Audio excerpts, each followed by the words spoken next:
Greetings, everyone. This is Rock and Roll Spot Connection with the Wiki Comic Book Roundup.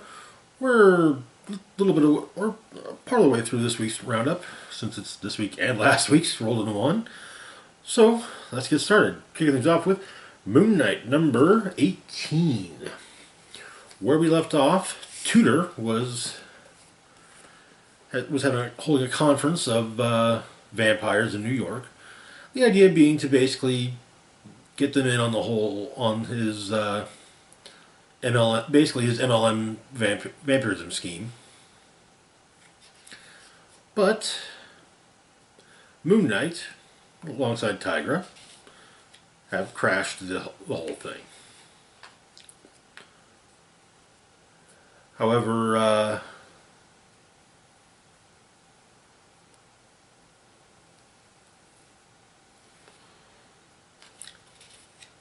well, there's no however really. Basically announcing his arrival, Moon Knight tossed Tudor's assassins, Grand Mal and the Nemean, onto the floor in front of him. But Moon Knight gives a whole speech, but he's going to kill Tudor. But he notes that, it seems strange to him that all that blood between them spilled on the streets, all the vampires of Tudors that Moon Knight dusted, all the beatings and bruises that his hired killers put on Moon Knight and his allies, and they had never even met. Moon Knight never heard Tudor's voice, never seen his face, never looked him in the eye and told him he's going to kill him. But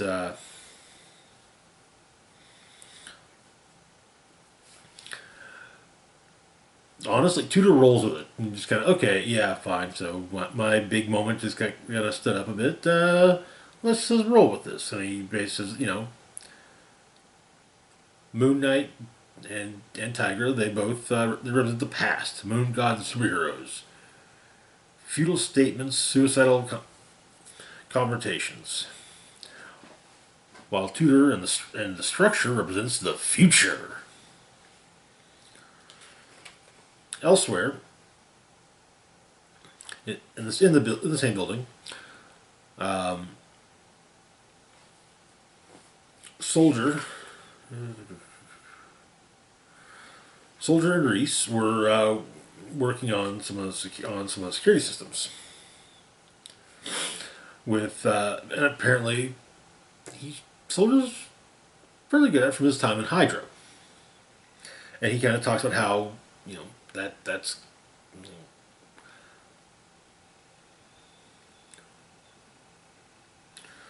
He says that he was never good at anything, never good at school, never could find a job that he clicked with.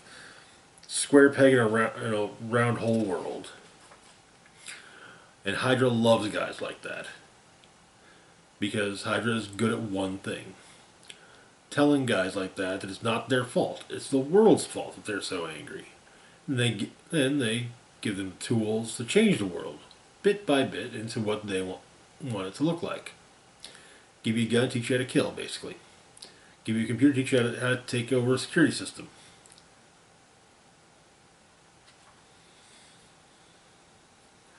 But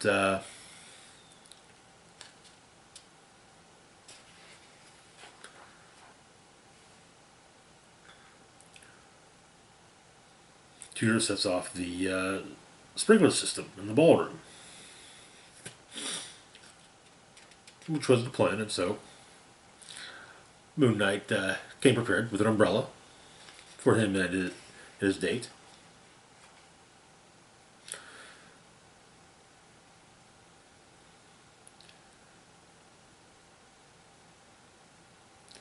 And Tudor attacks him but Moon Knight points something out. He's not a superhero. He's a priest.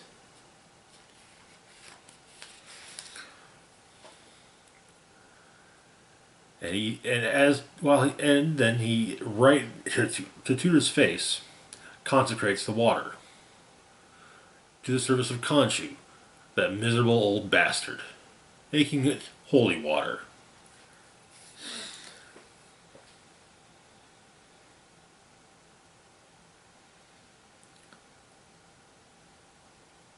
And so, it turns out that Tiger got her nails done special for the party.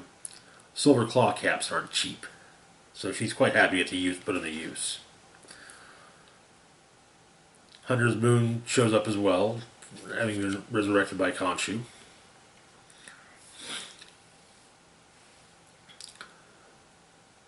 And Khonshu's fists and Tigra make their way to the vampires, leaving a witness. The only human, basically a Renfield. But he wants a message delivered to Dracula. What happens when you make a move? What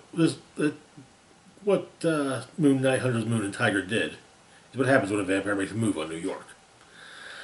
I imagine that off panel he also said, also, I want my damn money. That fucking nerd Dracula. But we have a bit of an epilogue. The Myrmidon, a psychiatrist, is going to meet with Zodiac. But he's also brought him something, a communication aid. His mask. This particular psychiatrist is actually a part of the Shadow Council from early Moon Knight. And that is where the issue ends.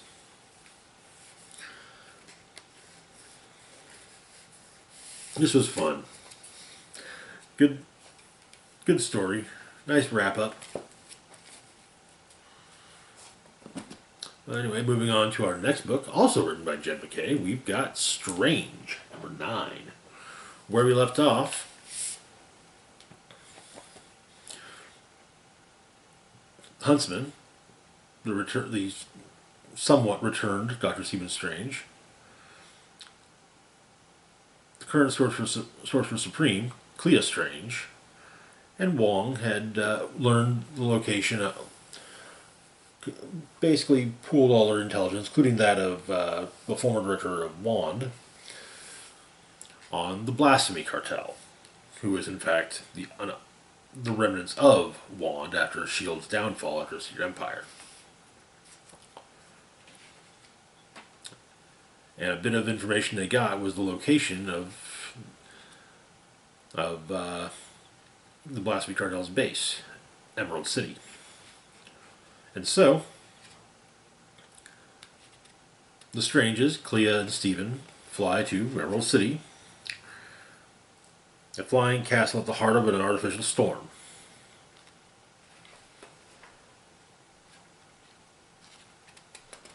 And they begin their assault, largely waiting for revenants. Stephen is insistent that that Clea not kill any of the Blasphemy Cartel. Revenants, that's fine. But people, not so much. But she's rather insistent upon killing Director Nunn.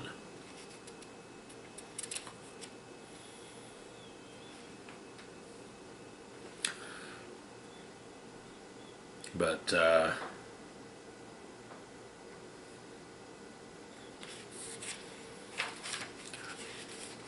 seriously, dual-page ads are annoying. But Director Nunn does the usual supervillain bit, taunts them, and sends revenants of 3 members of the Zodiac gang, or 4 members of the Zodiac gang after them.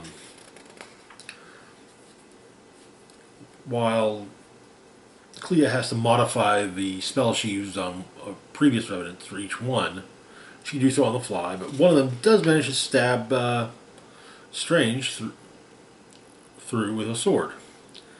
However, his body's made of sterner stuff, and that revenant is then promptly dispatched.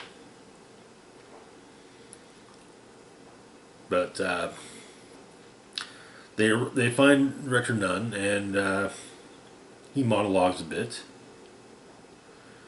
Turns out that the Blasphemy Cartel. He's in charge of the Blasphemy Cartel.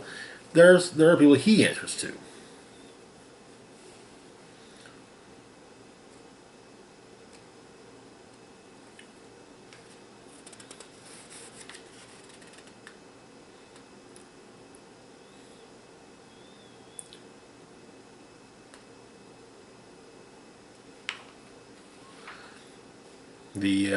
The Trinity of Ashes, whom Strange fought in the War of the Seven Spheres for 5,000 years. Now, Strange doesn't remember the war years because of what the Vishanti did to him. Price for peace with the Trinity. However, there is a prime revenant they have to face that Clea and Stephen must now face. Revenant Prime, the Sentry, possessed of the power of 100 million insane ghosts. That is where the issue ends. They do love trotting out the Sentry, don't they? I mean, it's a power that he's got insane levels of power. So yeah, he makes for a good. Oh, look at this powerful character. We're gonna makes for a good. See how powerful the bad guy truly is, kind of thing. But yeah. Moving on to our next book, we've got Timeless. So last year, Marvel put out a Timeless one-shot, and it looks like this is going to be an annual thing now. At least since 2019, Marvel's been putting out a one-shot at the end of the year to somewhat set up what's to come. So this follows Kang. Our prologue talks about the massacre at the University of Ferriton. Apparently, Kang finds this to be a crime that would live on in infamy, an entire planet devoted to the pursuit of knowledge from across the galaxy, filled with scholars and artists and academics, obliterated in a single day of one-sided war by belligerents unknown. Compares it to the destruction of the Library of Alexandria. Of course, as it turns out, it was Kang who destroyed Ferriton. Apparently, he's looking. There's one thing that he is unable to find. The lost moment.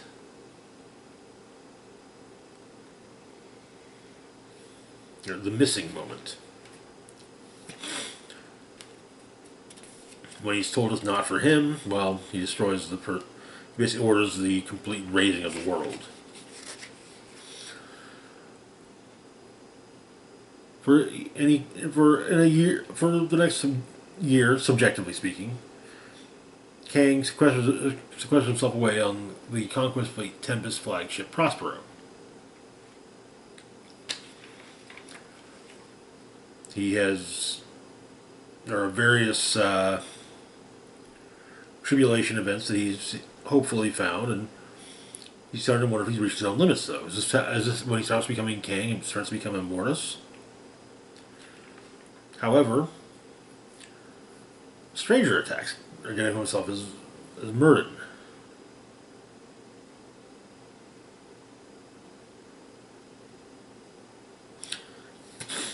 Kang and Murden have a bit of a sword fight, but it turns out that Murden has made explains that the missing moment is for heroes, not for Kang, and so he's made heroes based on the Knights of the Round Table. So Kang escapes into the time stream. We get a look at events to come. But he goes to one of the tribulation events, the Fall of the Impossible City, the City Smith's attack on Toronto. Leads to him taking on, which of the knights is that? Galahad, the god.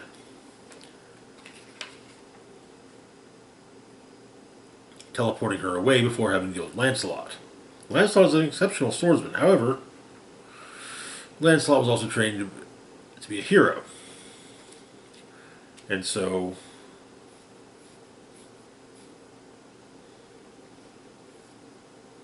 when Kang has fragmentation bombs teleported in with the command to target civilians, well, Lancelot stops fighting him. So, travels through time further. We see Namor and Black Panther team together. The Pet Avengers once again rejoined, only this time with a Nick Fury dog. A Ghost Rider Wolverine. The man with the peacock tattoo eyeing what appears to be an egg. And a Brood Captain Marvel. But on the Death Moon, the Sonoran Burn Zone,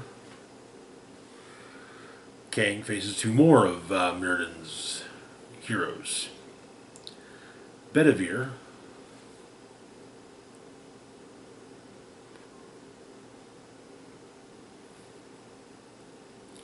and Bearclack. Bearclack does not speak, but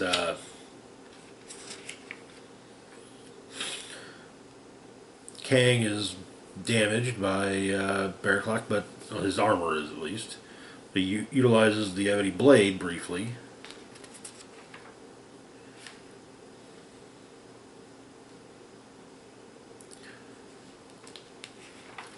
And seemingly kills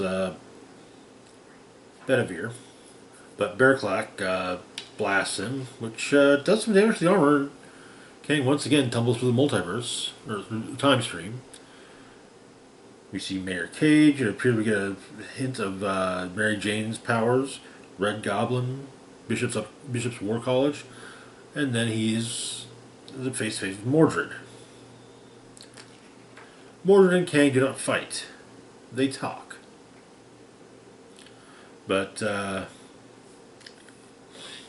Kang points out that Mirrodin is just as much a villain as he is. So he ends up the tribulation event known as the Campbell Culture on the blue area of the moon.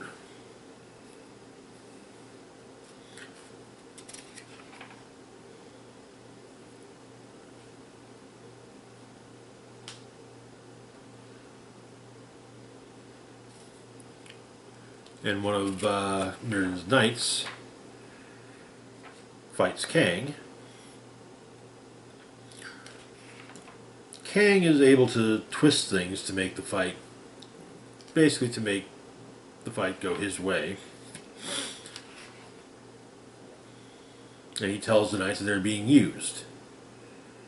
Mirrodin created them to destroy him, in order to claim a great prize for himself, one of cosmic import. And he is no more a hero than Kang. So he builds himself heroes to forge his path to the prize. Tells them that he is as much their enemy as he is. But Mirrodin pops up and runs Kang through. And Kang teleports away, saying that Mirrodin will never find the missing moment. In Mirrodin's chambers, it turns out that Kang isn't the only person he's going after.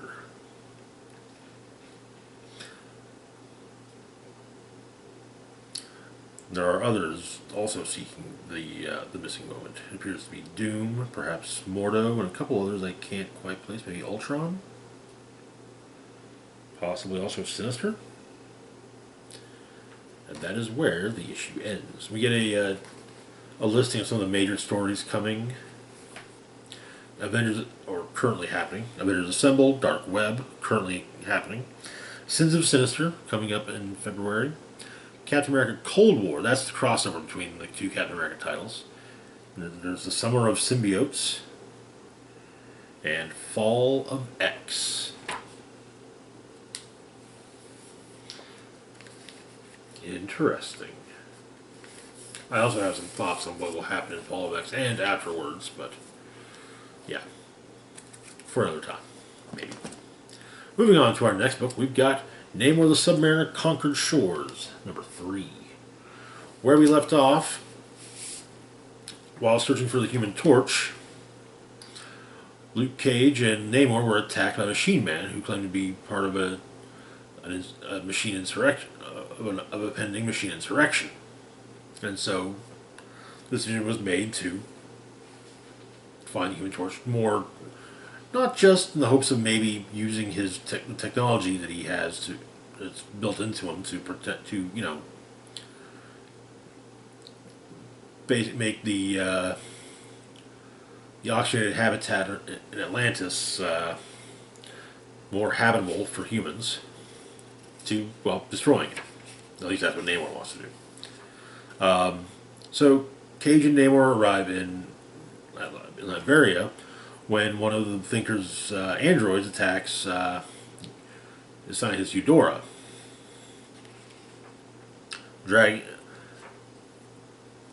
Upon entering Doomstadt, Namor and Cage are attacked by a Doombot, though Namor, having a non-aggression pact with Doom, is recognized as an ally, and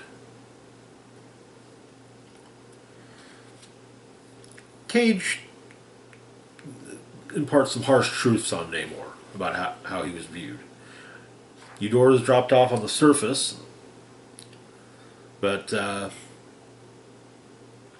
further exploration of Doomstadt reveals surviving humans in the catacombs. Under the protection of Frankenstein's monster, who views all Atlanteans as a threat and has managed to hack the Doombots and voids the Atlantean Treaty.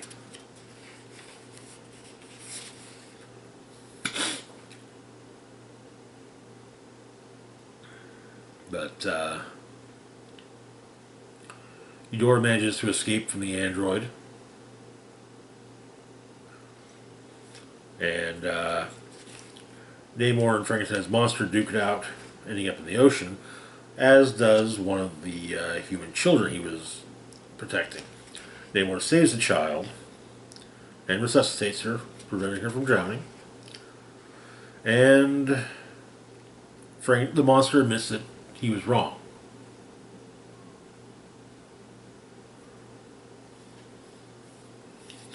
And even Cage might have been a little mistaken about a few recent things. But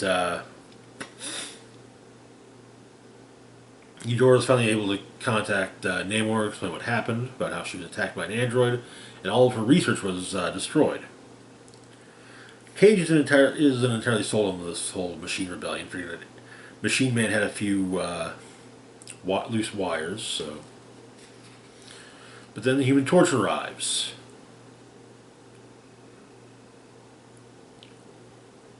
To talk to Namor. And that is where the issue ends. This is a good book so far. I'm digging it. I appreciate the fact that they're managing to bring in additional exposition. With Cage at one point explaining that he was surprised that Doom didn't try and take over the world after the climate catastrophe caused by the Kree, and Namor explaining, yeah, well, he worked with Reed Richards to, fix things, and then they all they were killed by Kree assassins, and then all the heroes went off into space. Moving on to our next book, we've got Doctor Strange, Fall Sunrise, number 2. Doctor Strange is in another realm. I'm not entirely possessed of his full faculties and memories.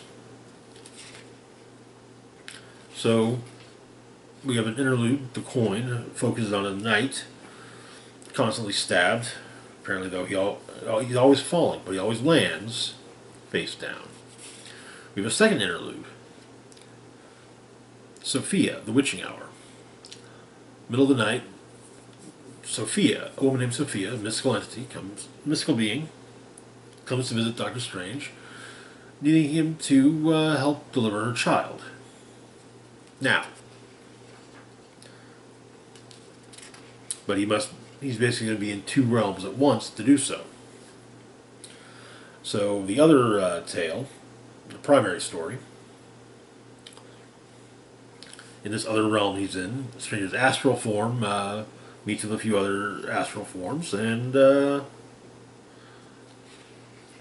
they band together against the dark god of this realm, Bythos. They concoct a plan and they see it through. There are flashes of Strange performing the childbirth for Sophia. But Strange and his new allies enact their plan, but it seems to have gone wrong. Slight miscalculation.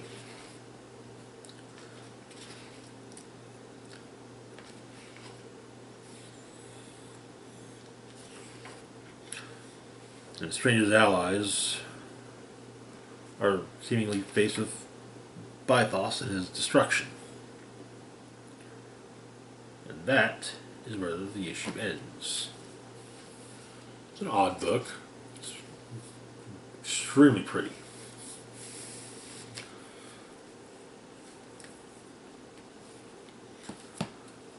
Moving on to our last book for a moment, we've got Midnight Suns number 4. Where we left off, the Midnight Suns had had managed to get the aid of a Sorcerer Supreme, though not the Sorcerer Supreme of their dimension. Rather, Tony Stark, Sorcerer Supreme, who, well, being Tony Stark, made them armor. Not Iron Man armor, but still armor. Meanwhile, Agatha Harkness was working with Zoe Laveau, though whether trying to bring about this fated apocalypse or prevent it is anyone's guess. We get a bit of a flashback with Agatha Harkness storming the realm of Valtor, trying to rescue one of her sisters from her coven, and, however, failing, having to escape with her sister still there. But Midnight Suns are dealing with a Dark Dimension Guardian, and it's taking them a bit. Kashala is able to injure it with Hellfire, and Wolverine's Claw's got a bit of an upgrade thanks to the armor. So, Nico Minoru, Sister Grimm makes some marbles, which, yeah, between that and the chain, the Guardian falls into this portal, leaving it stuck in the Dark Dimension, with Tony Stark for Supreme. But as they continue on, they find another member of the Coven, or descendant of the Coven.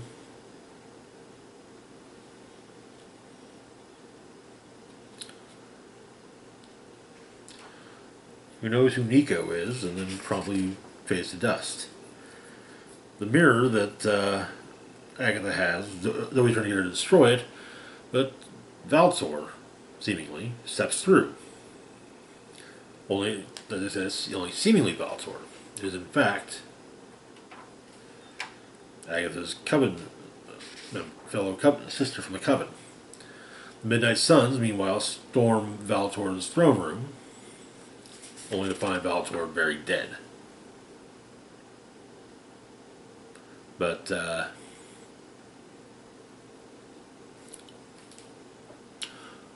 Corina, the Coven sister, wishes to basically is decided to trigger the coming apocalypse herself. And on Earth now we see all the various mystical entities, or heroes, dead, with the exception of Sister Grimm. And that is where the issue ends. Clearly, the next issue, which is the final one, will, basically have the heroes writing everything. That's going to do it for now. As always, feel free to like, share, and subscribe. Links to my Facebook, Twitter, Patreon, and PayPal can be found in the description box down below. This is Rock and Roll Spock signing off saying, live long and rock hard.